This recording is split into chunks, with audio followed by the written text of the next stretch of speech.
Professor Srinivasan obtained his undergraduate degree in physics from the University of Madras, followed by ME in electrical engineering from Indian Institute of Science, specializing in biosignal processing. He joined the doctoral program in cognitive psychology at the University of Georgia in 1992. In his doctoral work with Dr. James Brown, he investigated the interaction between attention and spatial frequency processing mechanism. He did postdoctoral work at the University of Louisville with Dr. Edward A. Isaac on diagnostic algorithm for glaucoma before joining CBSCS. He worked at the Biomedical Engineering Research Center at Nanyang Technological University, Singapore. At CBCS, he uses multiple approach to study mental processes. He is interested in studying perception, attention, consciousness, emotions, self and decision-making processes. A team from DEI visited CBCS Allahabad in May 2012. Professor N. Srinivasan visited DEI Center of Consciousness Studies also in June 2012 and had a roundtable discussion. I invite Professor Srinivasan. Thank you. I would like to thank the organizers for inviting me to give this presentation. All the hard work that I'm going to present was done by my student Dev, so all the credit goes to him. Okay, so before we talk about it, first I will briefly talk about the kind of perspective that I'm going to bring to talk about self and consciousness, essentially focusing on the link between perception and action. Then I will briefly talk about what the event control approach is, or exactly what we mean by that. And then I will talk about two studies that we have conducted and present the results. Okay, so let's start with something fairly simple. You have an organism interacting with the environment and presumably perceives whatever information is available in the environment and performs certain actions on the environment. And then this keeps going on and on, okay? Not only that, when, at least in our case and most of the social animals, there are other environmental agents present in the environment and again are making lots of changes to the environment. Not only we are changing the environment, but other organisms too.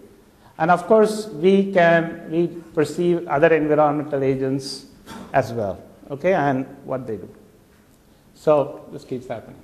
Now, a lot of times when people talk about perception, cognition, and action, Susan Hurley called it the sandwich model. You have perception, then you have cognition, then you perform an action, some kind of a feed-forward chain, if you want to think about it. In that perspective, perceptions and actions are actually separate from each other. They are at the end, and you have whatever cognitive processes that you want to think about are somewhere in the middle. Okay, now the question is that are perception and action really peripheral? They are in two corners and separate from one another. Okay, now there is of course lots of supporting evidence from the context of visual perception that I study. For example, Milner and Goodale have argued that there are two visual systems that are kind of partially independent from each other. So the ventral system is presumably for perception according to this view, and the dorsal system is presumably for actions. However, people going back to early work on perception, a lot of people have argued that perception and action are fairly tightly coupled. For example, James Gibson strongly argued that perception and action are tightly coupled, and many other viewpoints exist. For example, cognition apparently emerges out of the dynamic interaction between action and perception.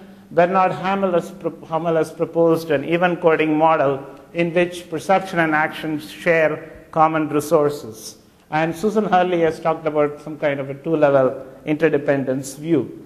The question that one can ask is that how is the perceived event that we perceive a particular event influenced by how loose or tight the coupling between perception and action is?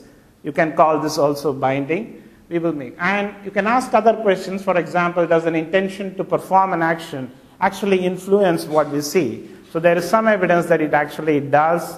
A student of mine will present some work on time perception, I think day after tomorrow, but we have other evidence as well. Now, there are a lot of ways to talk about it. I'm just going to present some work by Dennis Profit, where people have argued that perception is actually closely linked to action planning. In fact, Jordan in his paper actually uses the phrase, to see is to simultaneously plan. This brings in the notion of embodied perception. So for example, in this particular study done at University of Virginia, people were asked to measure the slant of the slope here using both visual or verbal measures as well as the haptic measure. And the finding generally is that people overestimate the visual measure, whereas the haptic measure is fairly accurate. Okay? Now, interestingly enough, people also overestimate if you just put them a backpack on them and ask them to estimate. They don't have to walk, by the way. They just have the backpack, and still they end up overestimating the visual measure, but the haptic measure is not affected at all. So it's almost like visually, as they are seeing, they're planning in terms of if I have to walk, and essentially that influences the way they perceive the slant in this particular case. People have looked at other factors, and one thing we will start looking at here is control. And I'm going to show, most of you may have seen it, but let me just show the flash lag illusion anyway. In the flash lag illusion, there will be a white dot, for those of you who have not seen it, at least in this version, that will move around in a circle. As it moves around in a circle, there will be a red square that will come. Your task is to tell that when the red square was flashed, where the white disk was. Okay? So let me just play it. So it will start here. So where was the white disk when the red square flashed? Somebody help me. Okay, let me play it again. That works? Yeah. Anybody? Somewhere here?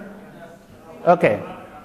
Well, okay, so most people say it's here. There is, of course, variability. When the red square came, the white disk was actually here. But in general, people perceive the white disk to be here.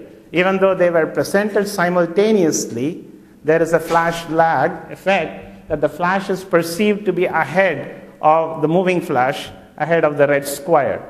Now, one interesting thing about it, there are many interesting things about it, but one of the interesting things is if you are allowed to control the white dot, the illusion magnitude changes. So rather than passively perceiving this, if you actually are able to control this white disk, then your illusion magnitude changes. Saying by interacting with the environment, your actions actually changes the way you perceive, in this case, timing of a particular event.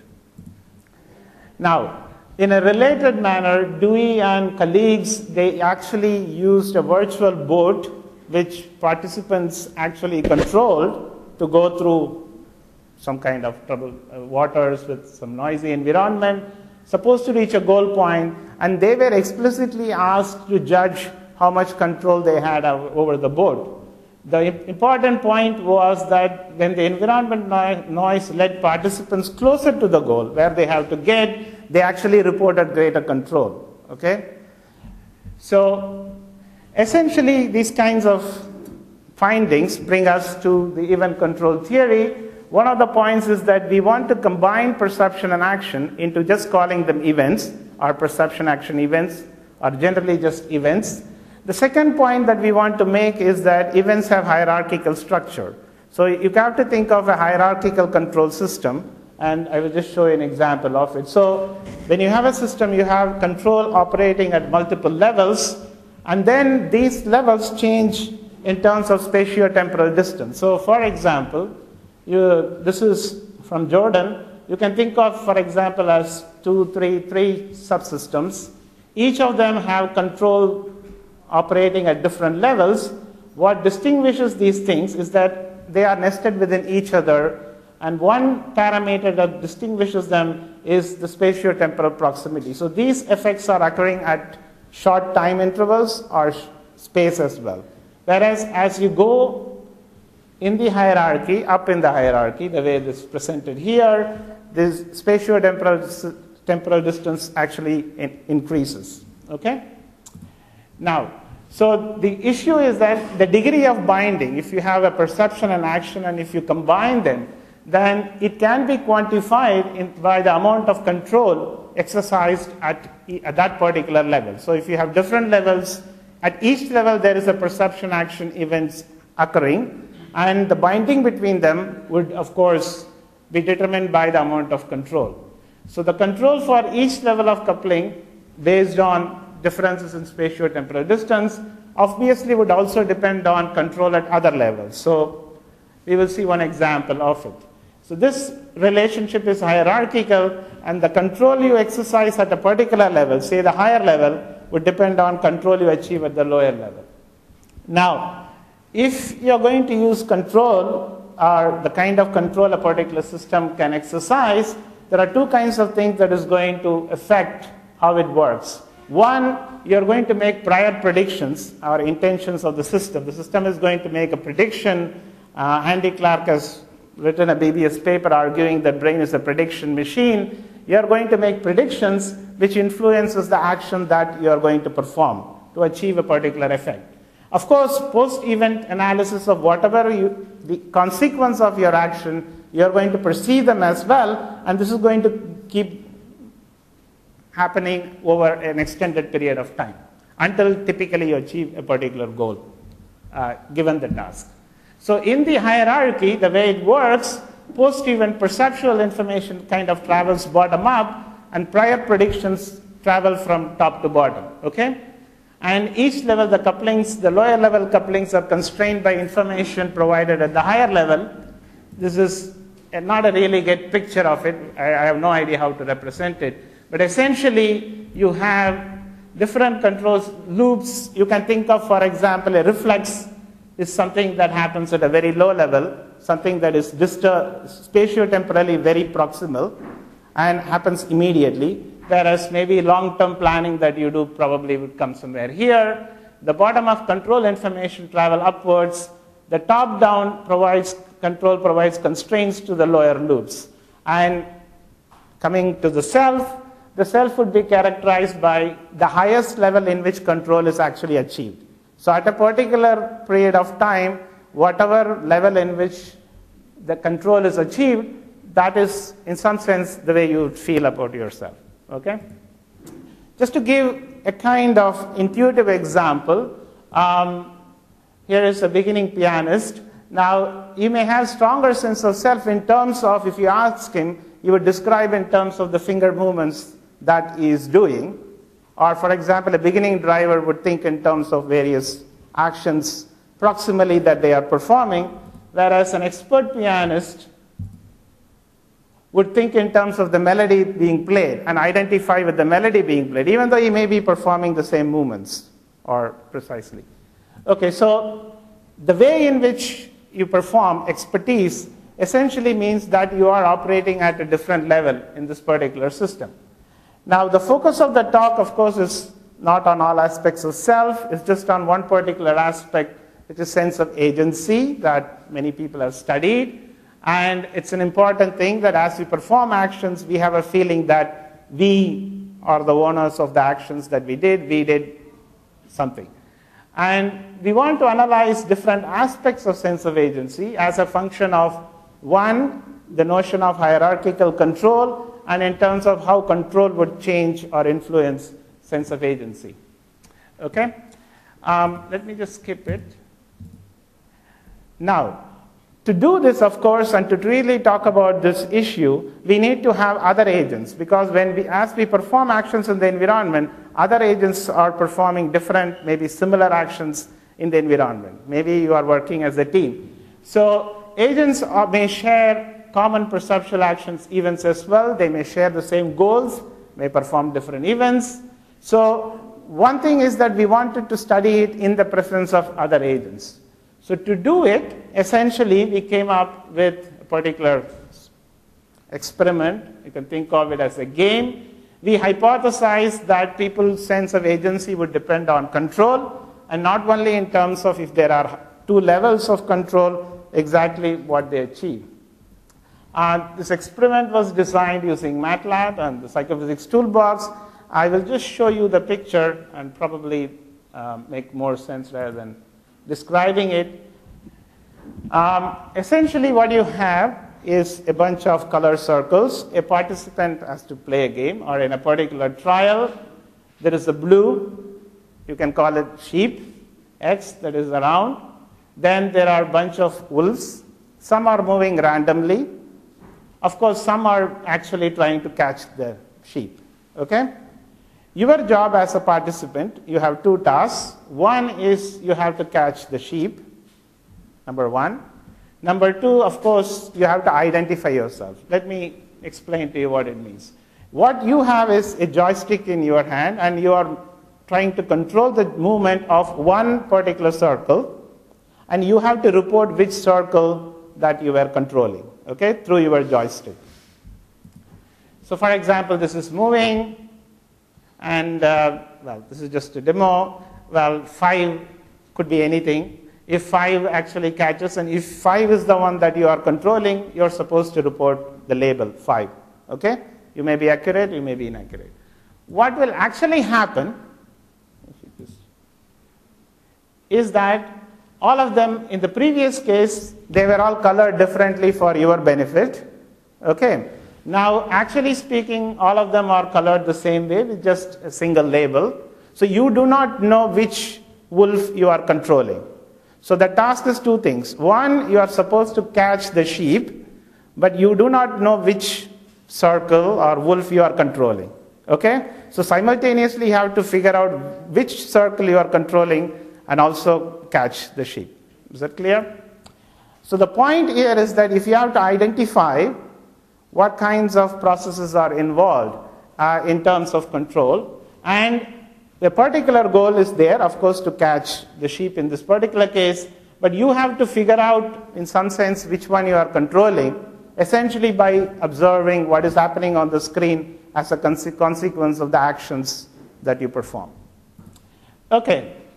After a particular trial, there were few questions. The first question was, which wolf were you controlling? Then how much you identify with the wolf that you have chosen? How much do you think your actions affect the movement of the wolf? And of course, there was another question which didn't really work. They were on a 9-point rating scale. We predicted that the amount of control would actually influence their identification performance and also would have an effect on the ratings. And we also predicted that in high control conditions, there would be a greater sense of self as agency. Okay? In fact, people actually, as they play it like a video game, they would start thinking that the circle is actually there, but that's not part of the data.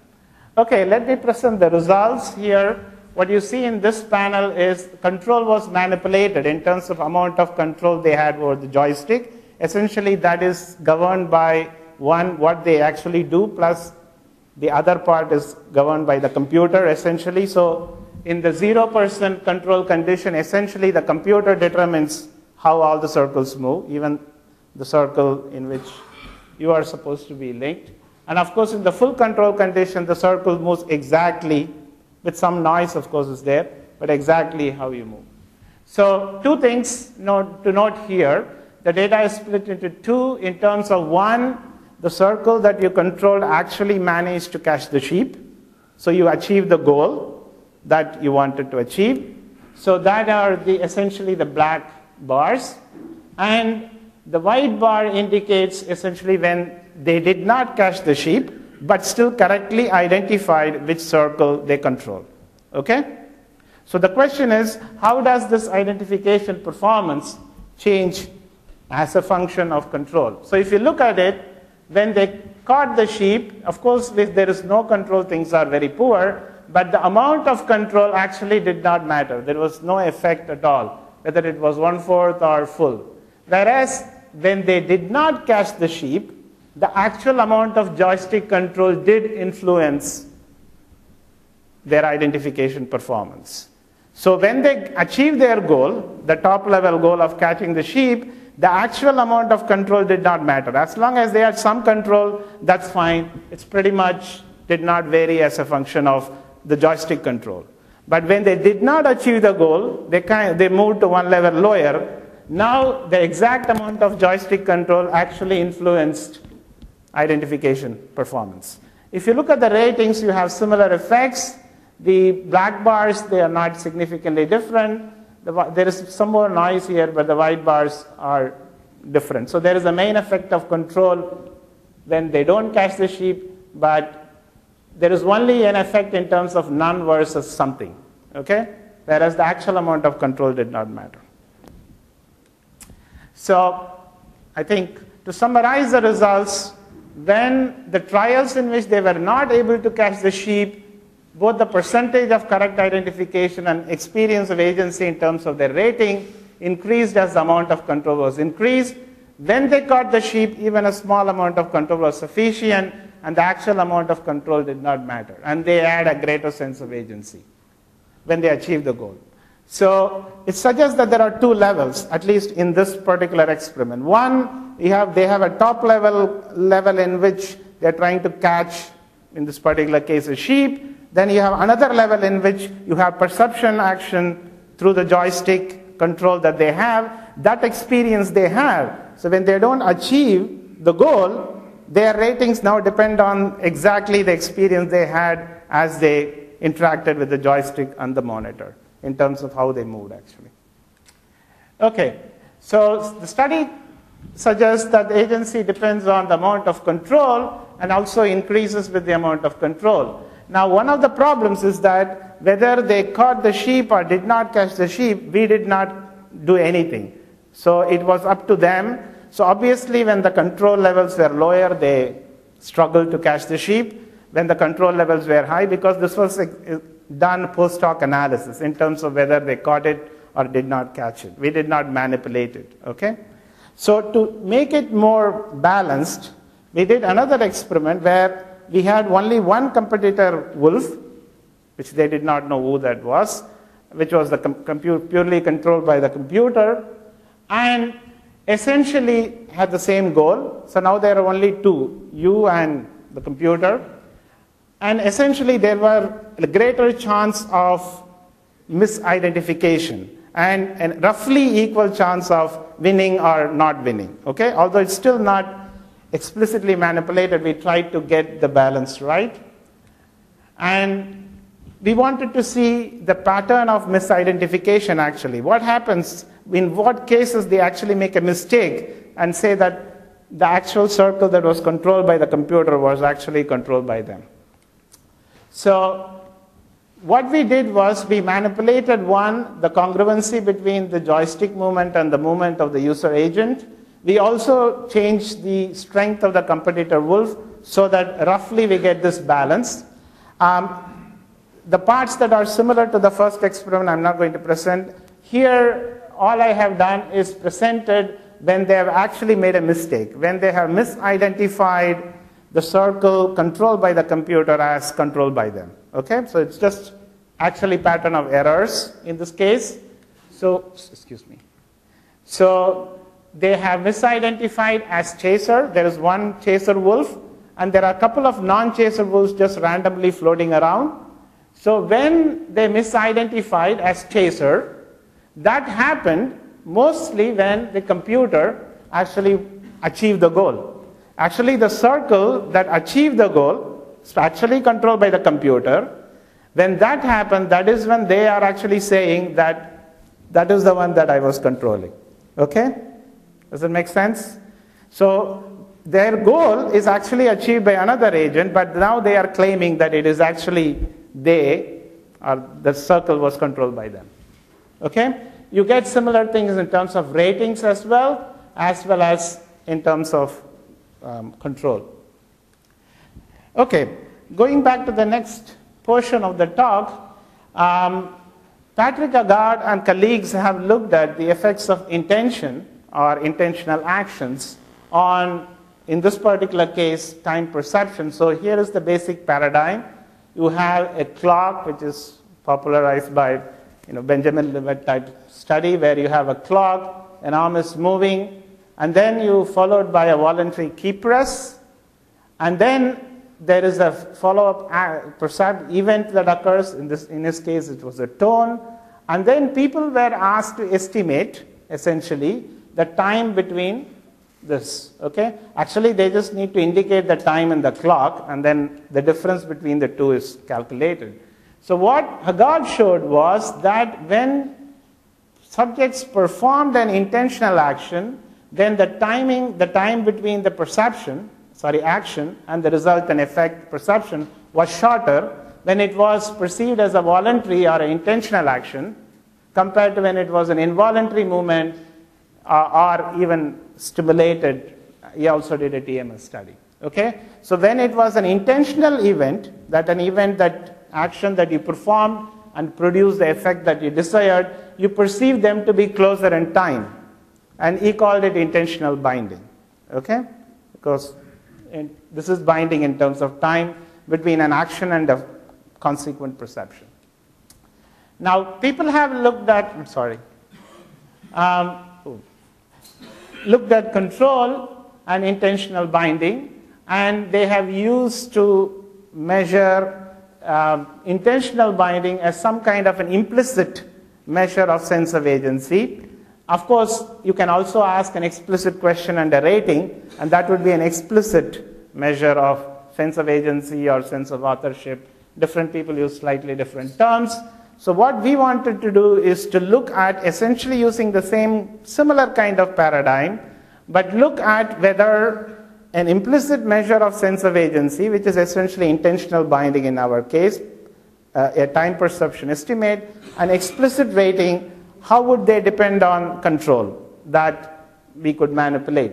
So we did a second study where we manipulated control and to look at two measures of agency.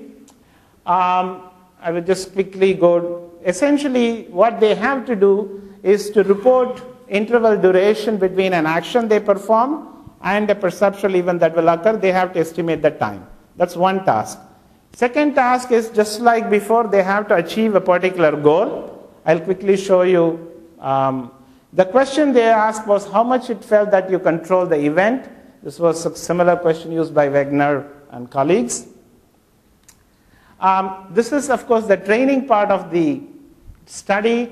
Essentially, people are asked to press a trigger, a blue circular disc comes, and then at different SOAs between when you press the key and when this circle appears on the screen. People responded, then they were given feedback so that they were trained to do it reasonably accurately because they have to give a numerical estimate. Okay?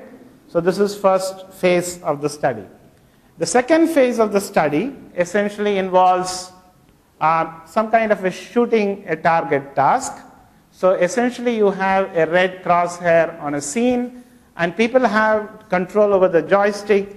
They have to move the joystick and then align and then fire. Okay? Press a button there. That is the task that they have to do. As soon as they press the button, a blue disc will come and people have to estimate the time between when they press the button and when the blue disc came, and so there will be an estimate as well. Let me show you, just to get a feel for it, how the video looks. Although this is a very case in which the noise is fairly low, you can see the crosshair moving. Well, in this case, this is just a video setup. Once it moves, maybe you will stick. Immediately, a blue disc will come at 3 different SOAs. So you will see again. Once you shoot, then a blue disc will come. Okay? And then people have to estimate the time. There were 3 SOAs that we used, 100, 400, and 700.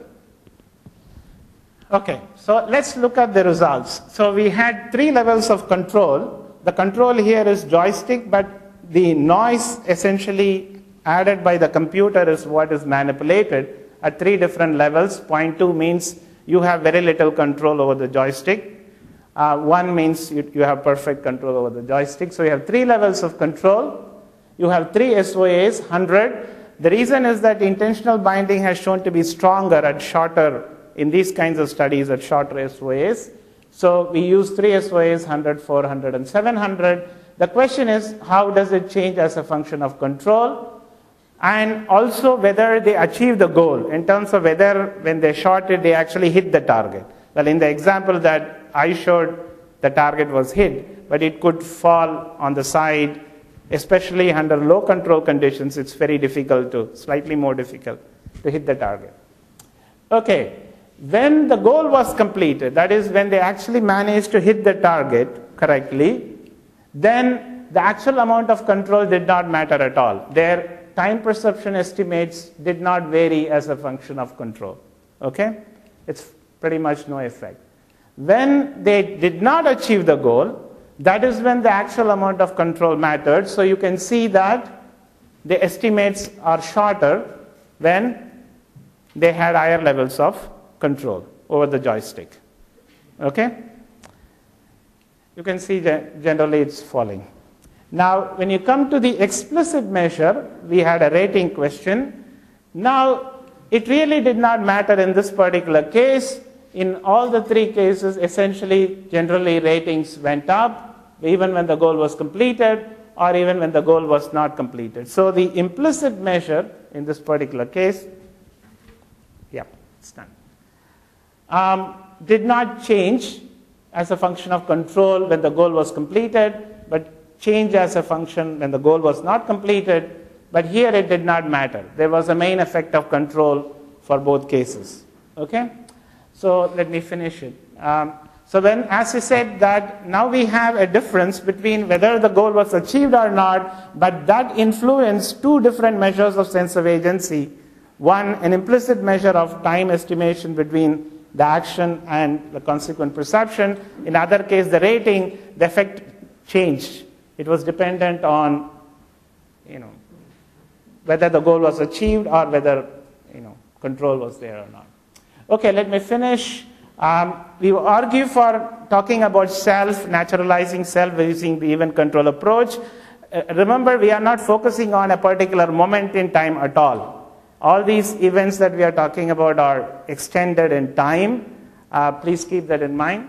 We provide empirical evidence for the approach by using a novel paradigm consisting of multiple agents, and they share the same goal, catching the sheep, to understand the emergence of self over time. The notion of hierarchical control is critical because whether they achieve the goal or not determines how they feel or how they identify or how they rate. Okay? And implicit and explicit aspects of sense of agency are mediated by maybe different levels of hierarchical control, and we hope these studies will prove useful in naturalizing self and provide evidence for the event control approach. Thank you.